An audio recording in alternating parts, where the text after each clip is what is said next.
Eh, baik, terima kasih. Baik, terima kasih kepada siswa-siswa Ibu yang udah hadir pada Zoom kita kali ini. Eh, sebelum itu, Ibu mau absen dulu nih buat adik-adik. Desima ada? Hadir Ibu. Tria? Hadir Bu. Ages? Ages ada? Hadir Bu. Desima, temennya Demima datang? Hadir Bu. Hadir. Baik, berarti kita semua hadir ya. Sekarang ini, sebelum kita mulai pembelajaran, ada baiknya kita berdoa menurut agama dan kepercayaan kita masing-masing. Doa dimulai.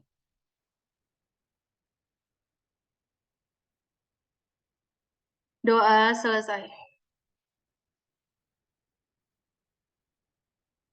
Hari ini semuanya sehat kan? Masih semangat kan? Masih Bu. Masih Bu. Oke. Hari ini kita bakal belajar bab 4 ya, keragaman masyarakat Indonesia dalam Bhinneka Tunggal Ika. Seperti yang kalian lihat itu, yang di atas ada warna-warna gitu. Hidup itu kan kalau misalnya cuma datar gitu ya kan, cuma satu warna, kurang menarik gitu ya kan, kurang asik. Jadi di dalam keberagaman itu terdapat banyak sekali yang namanya keindahan. Oke, kita masuk ke materi pertama.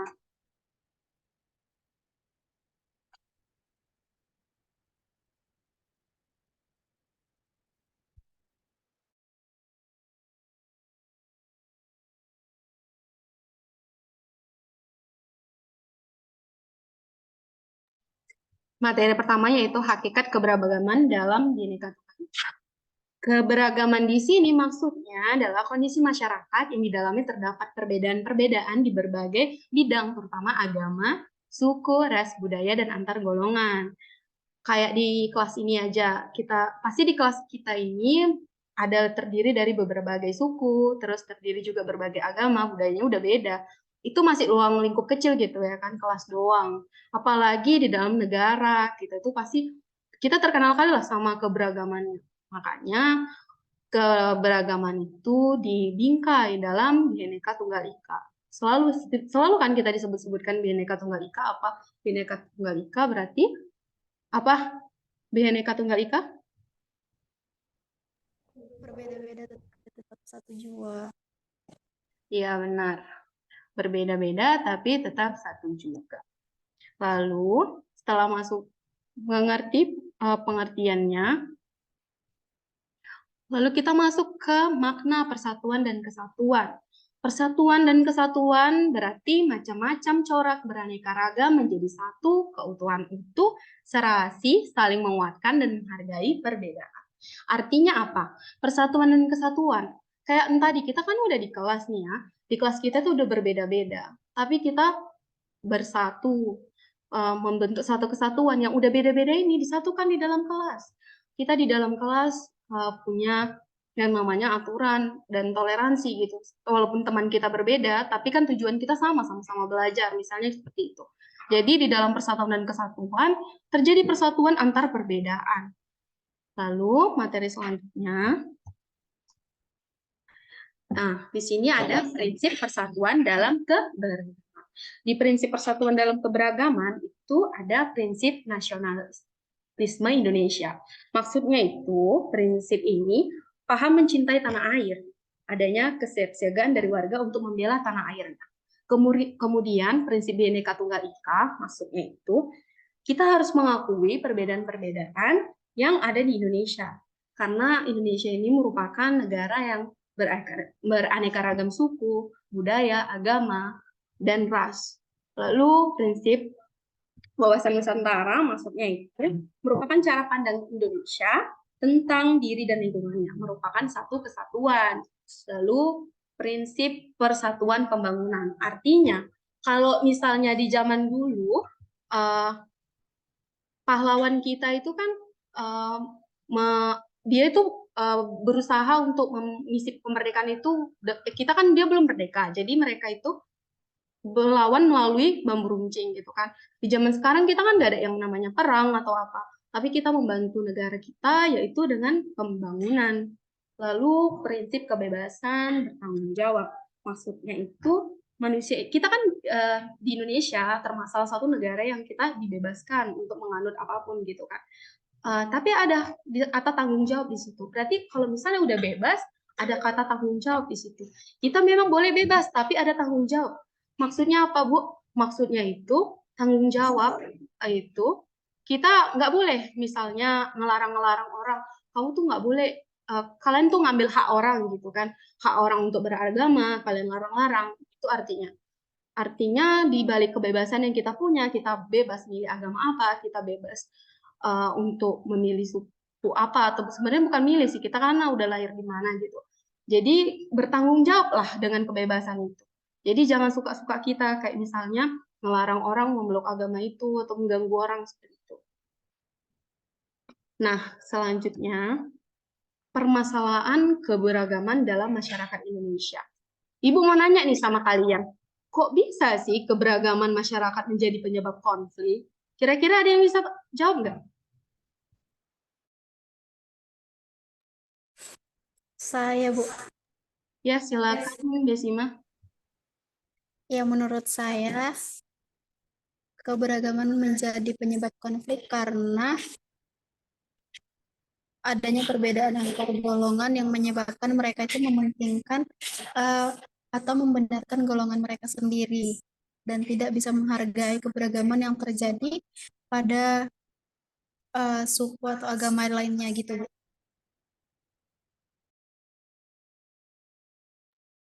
Baik, bagus sekali jawabannya. Ada pendapat lain dari teman-teman gitu, dari anak-anak ibu yang lain?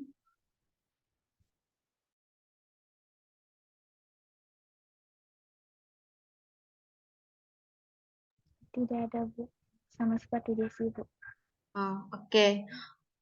Jadi, permasalahan keberagaman dalam masyarakat Indonesia itu banyak kali. Bahkan sering terjadi. Jangankan di luar gitu kan, di dalam kelas pun kita sering gitu kan ngelakuin kalau misalnya warna kulitnya berbeda, terus nanti menghina kok. Kadang-kadang kan kita sering gitu tanpa sadar ya kan.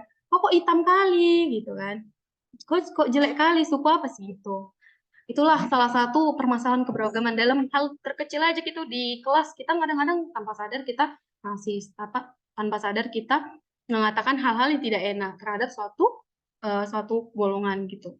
Jadi keberagaman masyarakat bisa menjadi penyebab konflik. Benar kata salah satu kata Desi.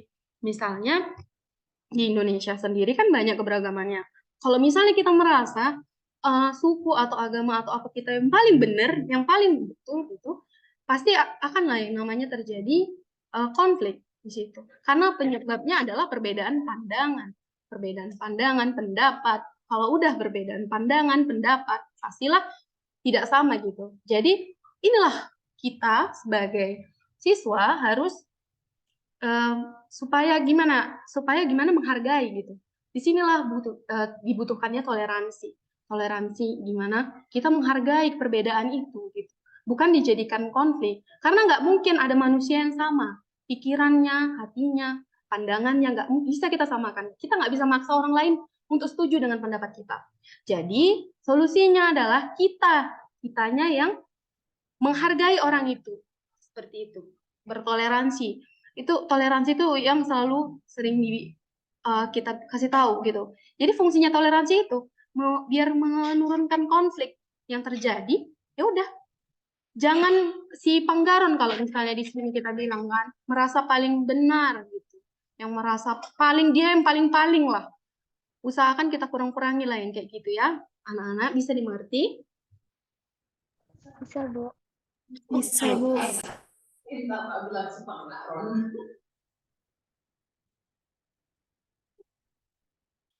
Baik, kita masuk selanjutnya. Lalu upaya apa yang harus kita lakukan? Kira-kira ada nggak pendapat kalian ini? Pendapat kalian usap. Apa yang harus kita lakukan biar keberagaman itu bukan menyebabkan konflik, tapi malah bagus untuk kita? Biar keberagaman Izin menjawab. Oh, baik, terima kasih. Demina, silakan. Kalau menurut saya tuh untuk menghindari konflik itu yang pertama saling menghormati, memiliki sikap saling menghormati, sikap toleransi, lalu siap itu sikap tidak membeda-bedakan gitu. Jadi kalau kita berteman itu nggak membeda-bedakan antara si A sama si B gitu. Jadi kayak uh, menganggap mereka teman apapun suku, agama dan ras. Terima kasih. Baik, bagus sekali jawaban teman kita, Demina. Maksudnya itu, lalu upaya yang dapat kita lakukan itu, kayak yang Bima bilang, jadi ada dibagi dua. Yang pertama, preventif dan represif. Preventif itu, sebelum terjadi, kita harus mencegah, ya kan? Sering kalian pasti sering mendengar, lebih baik mencegah daripada mengobati, gitu kan? Jadi kalau cara mencegahnya itu dengan toleransi, terus misalnya kita tidak menganggap kita yang paling benar, gitulah. Kita harus rendah hati, rendah diri, maksudnya rendah hati bukan rendah diri, rendah hati gitu, tidak sombong. Janganlah kita sombong karena kan sombong itu bukan bagian dari kita gitu kan, itu kan pakaiannya Tuhan kalau sombong. Lalu represif itu maksudnya setelah masalahnya udah terjadi, misalnya terjadilah persekusi atau misalnya diskriminasi seperti itu. Jadi kalau misalnya represif setelah terjadi, masalah terjadi, misalnya ditanggulangi caranya itu dengan misalnya si pelaku ditangkap gitu kan, ditangkap. Dia bisa aja dihukum kan, dihukum lalu biar jerah lah, efek jerah lah istilahnya kalau represif itu.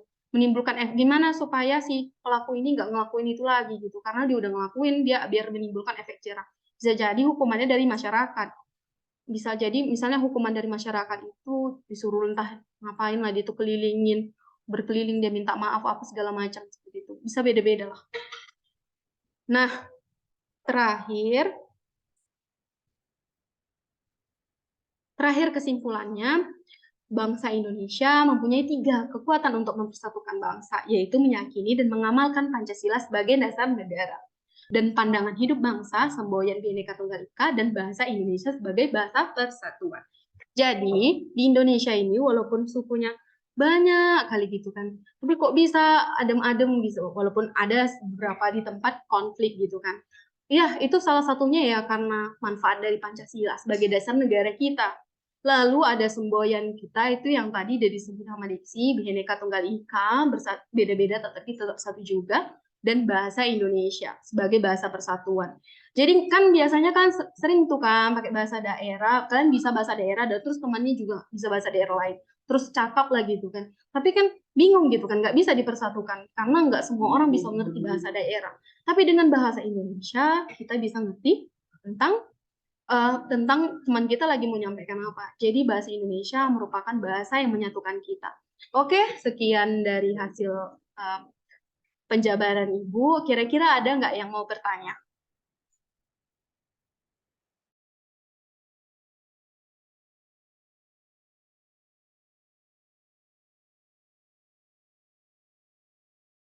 Terima kasih, Bu.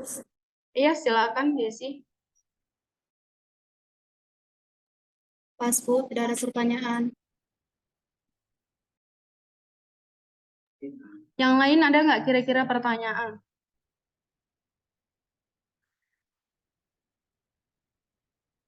Oke, karena nggak ada yang bertanya, untuk pertemuan kali ini Bu tutup. Ibu mau ngasih tugas buat kalian nanti minggu depan. Kalian coba cari salah satu kasus yang konflik keberagaman yang terjadi di Indonesia dan cara penyelesaiannya. Bisa? Ada yang mau ditanyakan? Bisa, Bu. Baiklah, sekian dari penjabaran Ibu. Bila ada kata-kata yang salah dan kurang, Ibu mohon maaf. Sebelum kita tutup, marilah kita berdoa menurut agama dan kepercayaan kita masing-masing. Doa dimulai. Doa selesai. Terima kasih kepada siswa-siswa Ibu. Ibu harap kalian tetap semangat menjalankan ibadah puasa, sama tetap semangat dalam belajar. Sekian dan terima kasih. Terima kasih, Bu.